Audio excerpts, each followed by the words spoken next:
Presidente Iacot, la visita del Ministro Costa è stata la prima in un Consiglio regionale, nel Consiglio regionale del Friuli Venezia Giulia, un segno di grande attenzione.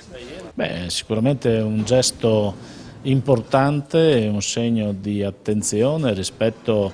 ad una peculiarità, quella di un Consiglio regionale di una regione ad autonomia speciale. Quindi abbiamo sottolineato proprio questo al Ministro e abbiamo condiviso con lui quello che è la valorizzazione di una esperienza, 50 anni tra l'altro di Consiglio regionale. Gli abbiamo anche consegnato quelli sono gli atti della seduta del cinquantenario con il confronto che c'è stato anche con il Presidente della Corte Costituzionale allora sui temi della specialità, sul lavoro della specialità. Lui stesso ha ricordato e ribadito come l'esercizio della specialità può essere, come nostro auspicio,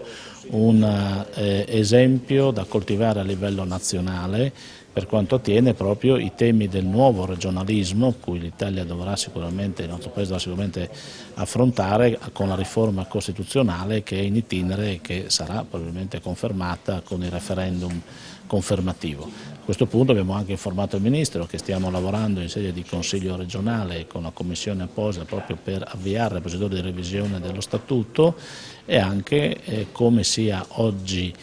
aperto un confronto vero per ammodernare quelle che sono le istituzioni di questa regione e del nostro Paese. È stato ricordato che la presa di posizione del Consiglio regionale è unanime sul caso Sappada, cioè sull'annessione sostanzialmente di Sappada a Friuli Venezia Giulia. Sì, il Consiglio regionale del Friuli Venezia Giulia ha sempre avuto su questo un atteggiamento limpido e coerente. C'è stata la condivisione verso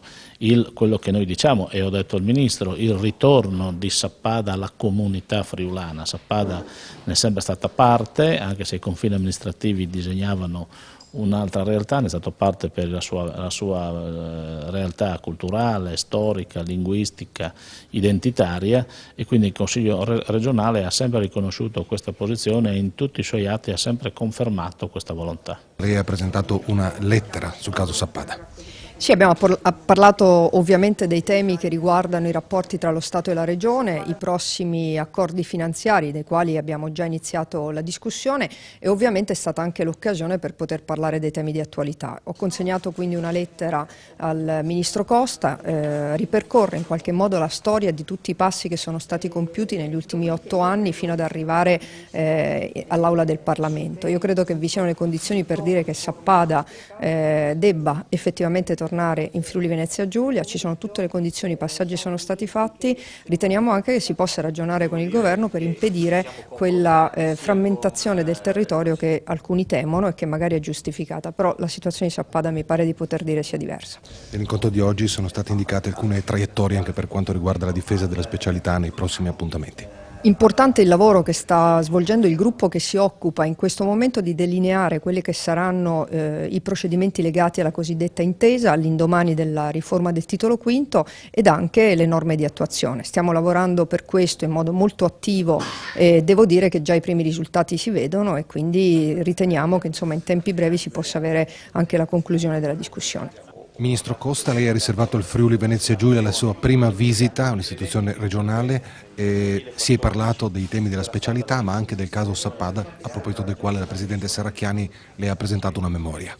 Il caso Sappada è all'ordine del giorno del Senato, all'ordine del giorno nel senso che di questo caso se ne sta interessando il Senato. Io auspico che ci possa essere una calendarizzazione di questo tema perché possa essere dibattuta nell'Aula del Senato. Il Governo aveva fatto la sua parte anche dando parere favorevole alla sede deliberante di questo iter in passato, poi non si era raggiunto questo obiettivo perché in Commissione non si era raggiunto diciamo, il quorum necessario, però è evidente che da parte nostra si segue con attenzione questo tema.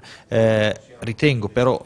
di dover dire che diciamo, la tematica che è all'ordine del giorno in questi tempi